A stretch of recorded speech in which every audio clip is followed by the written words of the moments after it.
میرے آقا صلی اللہ علیہ وسلم کے پاس جو جگہ تھی نا کھڑے رہنے کی بدر میں، وہ بھی ایسی تھی کہ کھڑے رہنے کے قابل نہیں تھی۔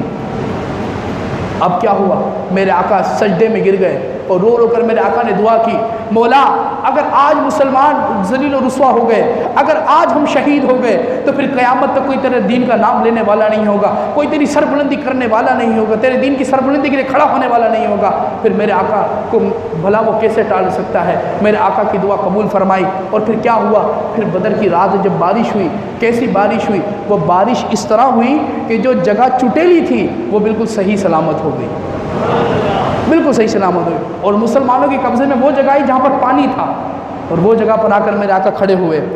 313 جان نثار لے کر بدر میں پہنچے۔ بدر میں پہنچنے کے بعد کیا ہوا، اللہ اکبر کبیرہ۔ اب سنیں، بدر کے اندر پہنچے، میرے آقا اپنی عصا مبارک لے کر نکلے۔ مسلم شریف میں حدیث پہ پاک موجود ہے۔ آج لوگ جہادی تنظیمیں بنا کر کہتے ہیں ہم جہاد پر کام کر رہے ہیں، یہ فساد ہے، جہاد نہیں ہے۔ جس جہاد میں دین کے احکام نہ ہو وہ فساد ہوتا ہے، جہاد نہیں ہوتا۔ اگر جہاد کے احکام کے تم قائل ہو، جہاد کی حدیثیں پڑھتے ہو، تو مسلم شریف میں یہ حدیث نہیں پڑھی؟ میرے آقا بدر کی رات گئے، حضرت عمر کو لے کر گئے، عمر یہ جو جگہ ہے نا یہاں پر کل ابو جہل کٹ کے گرے گا، بولا یہ جو جگہ ہے نا یہاں پر اتبا گرے گا، یہاں پر شیبہ گرے گا، جو میں نے حدیث پڑھی، ھذا مصرع فلانن، یہاں پر یہ کافر گر کر مرے گا، یہاں پر یہ کافر گر کر مرے گا۔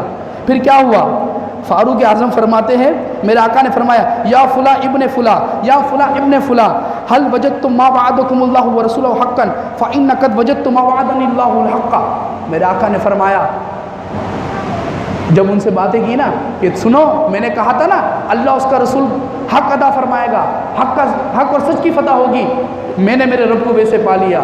جب وہ مر چکے تھے، فاروق اعظم فرماتے جب میں گیا نا، بولا رب ذوالجلال کی قسم 1 انچ بھی کوئی پیچھے نہیں گرا تھا، جہاں پر میرے آقا نے کہا تھا وہیں پر بندہ کٹ کے گرا تھا۔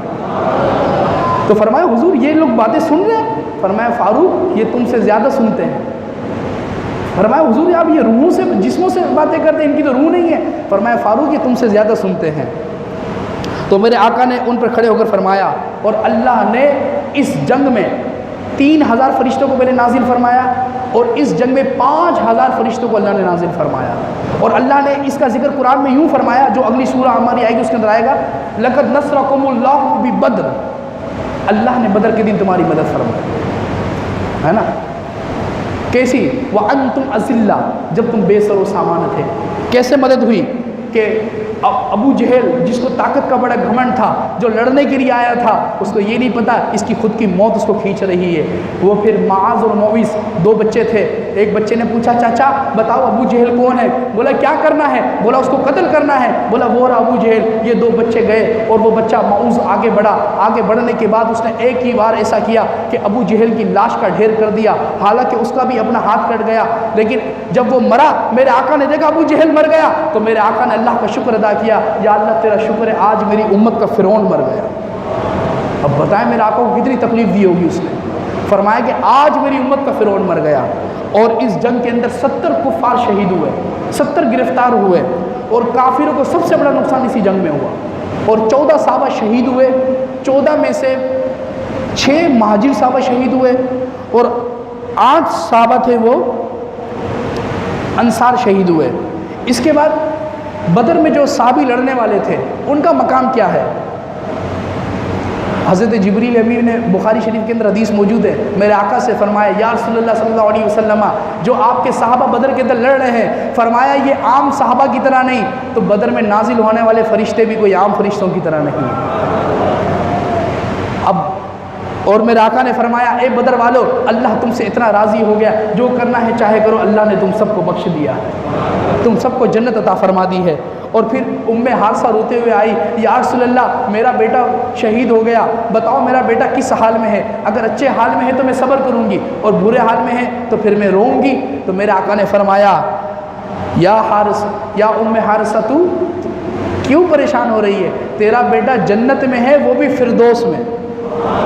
تو فرمایا حضور اب میں صبر کروں گی۔ تو میرے آقا نے ان کو تسلی دی۔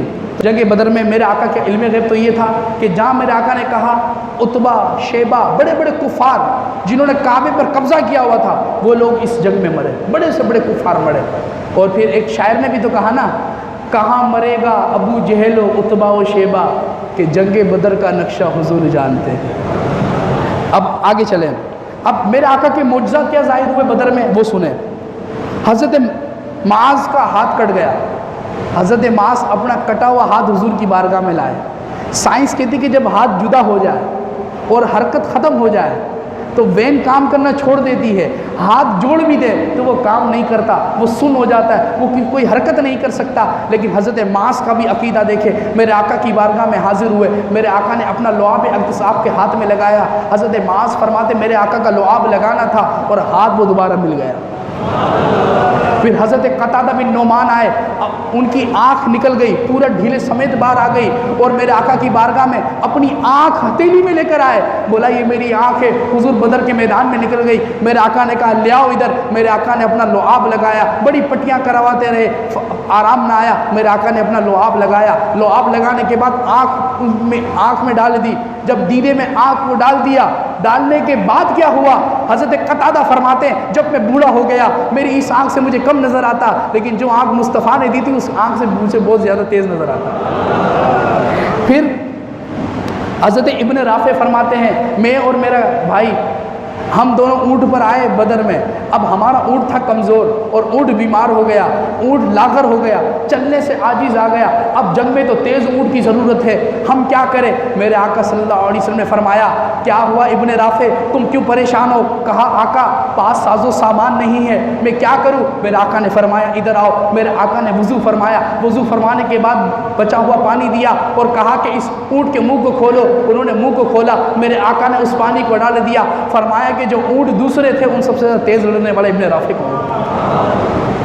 پھر حضرت عکاشہ آئے، حضرت عکاشہ حضور کی بارگاہ میں حاضر ہوئے، یا رسول اللہ پاس تو کوئی تلوار نہیں، کیا کروں میں جنگ میں کس طرح لڑوں، کیسے شریک ہو جاؤں؟ میرے آقا نے درخت کی ٹہنی توڑ کے حضرت عکاشہ کو دے دی جو وہ لاٹھی کے طور پر بھی استعمال کرتے تھے، لیکن کیا ہوا جب وہ لاٹھی لے کر میدان میں آئے، جو ٹہنی تھی جو لاٹھی بن چکی تھی وہ میدان میں لے کر آئے، اس کے بعد اللہ اکبر انہوں نے جب بدر کے اندر لڑنا شروع کیا تلواروں کو اس لکڑی نے توڑ دیا، اور توڑنے کے بعد فرمایا کہ جب بھی حضرت عکاشہ جنگ میں آتے تو وہی ٹہنی اٹھا کر لایا کرتے تھے۔ یہ تو ٹہنی تھی، اس پر میرا افضل قادری تو بڑے وسوخ سے کہتا ہوں وہ تو ٹہنی تھی، میرے آقا اگر تنکا اٹھا کر دیتے تھے وہ بھی تلواروں کو توڑ دیتا، ٹہنی تو دور کی بات تھی۔